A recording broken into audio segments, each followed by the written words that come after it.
अस्सलाम वालेकुम व्यूअर्स मैं हूं ज़िशान इलियास फ्रॉम ज़ीराबाद।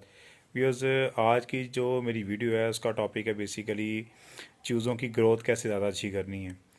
और ये जो मैं आज आपको इसकी बताने लगा हूँ कि चिक्स की ग्रोथ को आप 10 टाइम मल्टीप्लाई कर सकते हैं कि उनके आपका जो चूज़ा है वो वेट गेन करेगा। और ये इतनी टॉनिक सी चीज़ है कि आप कहेंगे दिशान साहब कि इसने हमारे चूज़े की ग्रोथ भी बड़ी अच्छी कर दी है और चूज़ा कभी बीमार भी नहीं हुआ।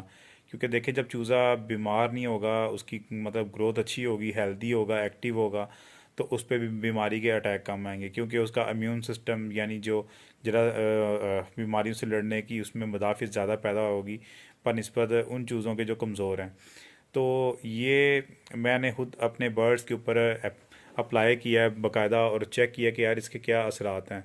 इतना कम मतलब बर्ड की बीमारी का और बर्ड्स स्मूथली जाएंगे और कोई आपको डिस्टर्बेंस नहीं होगी। या आप बड़े बर्ड्स को भी दे सकते हैं, उनके लिए भी बड़ी अच्छी चीज़ है। तो आज की जो बेसिकली वीडियो ये ब्रूडिंग के ऊपर है, और ये बहुत अहम टॉपिक है जिसको लोग इग्नोर करते हैं, लोगों को नहीं पता। लोग मुख्तलिफ़ चीज़ें कावे शावे भी इस्तेमाल करते हैं, ठीक है करें, आप जो आपको बेहतर लगता करें। पर यह कि जो मेरा ज़ाती एक्सपीरियंस है, आसान जो सबको चीज़ें मिल जाएं वो आप चूज़ों को दें, आपके चूज़ों के लिए बहुत इफ़ेक्टिव है। तो ले चलते हैं आप इस टॉपिक की तरफ। हमारे यहाँ पे जब चूज़ा डे 1 से स्टार्ट होता है तो उसके जो स्टमक में हम उसको फ्लशिंग करते हैं। फ्लशिंग करने का अमल भी इसलिए किया जाता है कि ताकि उसके पेट से गंदे जितने भी वो है ना, यॉक के और जरासीम सारे सब कुछ बाहर निकल जाए और एक दफ़ा चूज़ा फ्रेश हो जाए। और सेम अब फिर हम करते क्या हैं, उसके लिए फ्लशिंग का अमल कर लिया, उसके बाद चूज़ों को फिर फीड शुरू कर ली।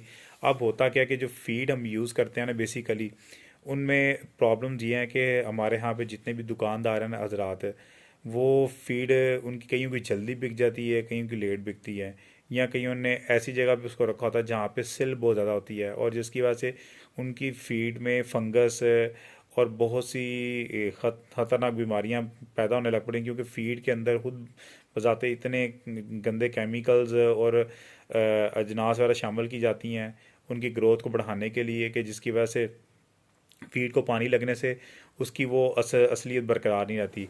तो फिर क्या होता है कि हम जैसे जो अनाड़ी दोस्त हैं, जो इस फील्ड में नए आते हैं बेचारे, और आने के बाद वो दुकानदार के पास जाते हैं, वो फीड लेते हैं, उठाते हैं, उठाने के बाद उसको वो अपने जानवरों को डालते हैं। उसके बाद जब चूज़े बीमार होने शुरू होते हैं, उनको पॉटियाँ लगनी शुरू हो जाती हैं, मुख्तलिफ मसाइल पेश आते हैं। तो अब देखें, इंसान है वो तो इजहार करके बता सकता है कि भाई मेरे पेट में गैस है, मेरे पेट में मुझे मतलब ना डिस्टर्बेंस है।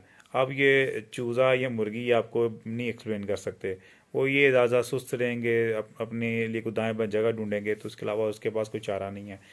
तो ये जो सिरप है जिसका मैं नाम लेने लगा हूँ, ये बेसिकली सिमिलन सिरप है। ये आपको पॉन्ड पैकिंग में मिलेगा और बहुत सस्ता सिरप है। अभी जो इसकी रीसेंट प्राइस है वो तकरीबन 180 अराउंड 200 के अराउंड होगी इसकी। और ये 500 ml की पैकिंग में होगा, और आप किसी भी इंसान वाली दुकान से ले सकते हैं। इसके अल्टरनेटिव सिर्फ म्यूकिन है, वो बहुत कॉस्टली है।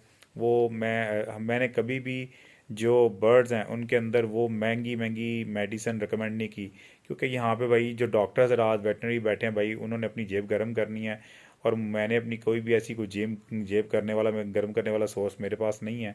मैं तो लोगों के वेलफेयर के लिए काम कर रहा हूँ, और ये उनके लिए वीडियोस बना बना के दे रहा हूँ कि यार, ताकि उनको वो सारे मसाइल जो एक कॉमन नॉर्मल जो सा ना फार्मर फेस करता है, ये आप लार्ज स्केल पे जो फार्मर्स हैं जिनके पास 100 बर्ड्स हैं, 1000 बर्ड्स हैं, उनको भी दें। आप रिजल्ट्स देखें कि यार क्या शानदार रिजल्ट्स हैं, क्या नतीजे हैं। कोशिश करें कि फीड जहाँ से भी लें फ्रेश हो, ज़्यादा पुरानी ना हो, और जहाँ पे आप ला के स्टोर करें वो भी जगह साफ़ सुथरी हो, गीली ना हो। और बरसात के मौसम में फीड कम लेके आएँ, जितनी आपकी 2-3 दिन में इस्तेमाल हो जाए। ज़्यादा देर बर्ड, और गर्मी में भी ज़्यादा देर फीड ना स्टोर करें, क्योंकि गर्मी से वो जो फीड इकट्ठी पड़ी रहती है तो उसके अंदर ना एक सेक सा बनता है, जिसके अंदर जिसकी वजह से जो जो चीज़ें हैं वो पड़ी पड़ी ख़राब होना शुरू हो जाती हैं। हम क्योंकि बिगिनर हैं, हमें कोई ये चीज़ें बताने वाला नहीं होता, तो जिसकी वजह से हम अपना काफ़ी ज़्यादा नुकसान कर लेते हैं, बर्ड एक्सपायर कर लेते हैं। तो जिन लोगों का यूजेज उतना ही मतलब कि 2 से 3 दिन में जिनकी खुराक ख़त्म हो जाए, उतनी ही लेकर आएँ। और जिस दुकानदार से ले रहे हैं उसको भी गौर से देखें कि वो अपने दाने को कहाँ पे स्टोर कर रहा है, उसकी किस लोकेशन पे उसकी स्टोरेज है, तो उसकी दुकान के अंदर नमी तो नहीं रहती, या जहाँ पे उसने वो चीज़ें रखी हुई हैं वो गीली तो नहीं होती बरसात, क्योंकि बाज़ का बारिशें भी होती हैं, उससे वो फीड गीली होती है, उसी तरह वो दोबारा ला के रख के उसको धूप में सुखा लेते हैं, तो जिससे काफ़ी ज़्यादा मसाइल पेश आते हैं। तो ये उन मसाइल से बचने के लिए भी जो सा एक अच्छी चीज़ है, कोशिश तो करें कि आप ये तमाम सेफ्टी मेजर्स करें। तो अगर आप ये सेफ्टी मेजर्स नहीं कर सकते तो फिर भाई इसके साथ साथ ये सिमिलान सिरप है, ये इसकी थंबनेल के अंदर मौजूद है, इसकी जो तस्वीर है, तो वो आप अपने चूज़ों को दें, 1 लीटर पानी में 1 सीसी दें और डेली बेसिस पे दें, कोई इसमें मुश्किल नहीं है, कोई मामलात कोई ऐसी नहीं है। तो वो आप देंगे तो उससे आपको खुद ग्रोथ रेट का अंदाज़ा होगा कि यार चूज़े का जितना खाया हुआ जो दाना है वो सारा हज़म हो रहा है, और उसका डाइजेस्टिव सिस्टम बहुत स्ट्रॉन्ग है, यानी उसका हाजमा बहुत अच्छा है। तो जिस जानवर का हेल्दी हाजमा होगा और वो खाता पीता रहेगा, वो उसको बीमारी का अटैक कम आएगा। तो ये वीडियो बनाने का मकसद ये था कि आपकी जो ब्रूडिंग का प्रोसेस है वो अच्छे तरीके से हो। ये मैंने जो आज आपको बताई है, गोल्डन की बताई है, ये गोल्डन की कोई भी नहीं बताएगा आपको, क्योंकि अमूमन लोग बस फीड दिए जाते हैं, पानी दिए जाते हैं, यानी ये चीज़ें डालते हैं और घर का कचरा शचरा डाल देते हैं। चूज़ों को कोशिश करें कि जब आपने कचरा डालना है तो कचरे में एक चावल ऐसी चीज़ है जो चूज़े के लिए नहायत ही मुज़र है, मेरे ज़ाती एक्सपीरियंस के मुताबिक। और वो फ्रिज के ठंडे चावल तो मैं कहता हूँ कि चूज़ों के लिए एक जहर है। तो चूज़ों को इन चीज़ों से बचाना आपने। ठंडे चावल फ्रिज के वो उनको नहीं देने, अगर देने भी हैं तो भाई थोड़े से गर्म हो, ठंडे ना हो। और अगर रोटी वगैरह को डाल रहे हैं तो उसमें फंगस ना लगी हो, फंगस से परहेज़ करनी है, यानी आपने गला सड़ा फ्रूट नहीं डालना। आपका फ्रेश डे का जो भी बचा कुचा रोटी चोटी उसको बरी करके अपने चूज़ों को या मुर्गियों को डाल सकते हैं, पर उनको वो उस तरह की फंगस लगी हुई रोटी और फंगस लगा हुआ और ठंडे चावल को, क्योंकि हमारे यहाँ पे ना अमूमन औरतें क्या करती हैं, चूज़ें यानी वो जो आपके चूज़े होते हैं छोटे होते हैं, बर्ड भी मतलब ऐसे घूम फिर होते हैं, उनको फ्रिज से आप जो बासी चावल होते हैं निकाल के, लो जी अब ख़राब हो गए में आपको फेंकना है, फेंकना डायरेक्ट बाहर फेंक देते हैं, उसको कुछ देर के लिए उनका टेम्परेचर नॉर्मल करें, तो फिर डालना है तो डाल दें। मुर्गियों को तो कोई ऐसा मुजायका नहीं है।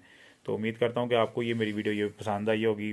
काइंडली मेरे चैनल को लाइक करें, सब्सक्राइब करें और बेल आइकन के बटन को प्रेस करें, ताकि आपको हर आने वाली नई वीडियो रिसीव होती रहे।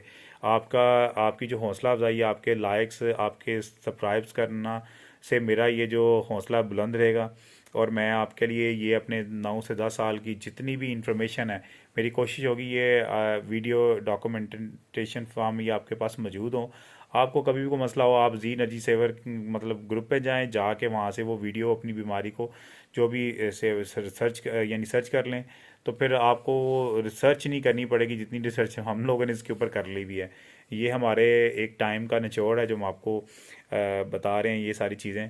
तो और उसके अलावा अगर आपने जी एनर्जी सेवर इंक्यूबेटर बनवाना है तो कम वाट के ऊपर 10 वाट के ऊपर ये वर्कआउट करता है, इसका बिल बहुत कम है, इकनॉमिकल है, और बैटरी के ऊपर भी ये 2-2 3-3 दिन तक बंद नहीं होता। 100 एम्पेयर वाली बैटरी पे आप गाड़ियों की बैटरी के साथ इसको चला सकते हैं।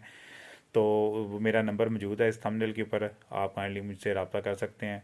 जिस दोस्त भाई को इंक्यूबेटर चाहिए, ऑटोमेटिक सेमी ऑटो हर तरह के इंक्यूबेटर्स इंशाल्लाह आपको मिलेंगे, और लोगों के रिव्यूज़ भी मौजूद हैं इस मेरे यूट्यूब चैनल के ऊपर। शुक्रिया, अल्लाह हाफिज़।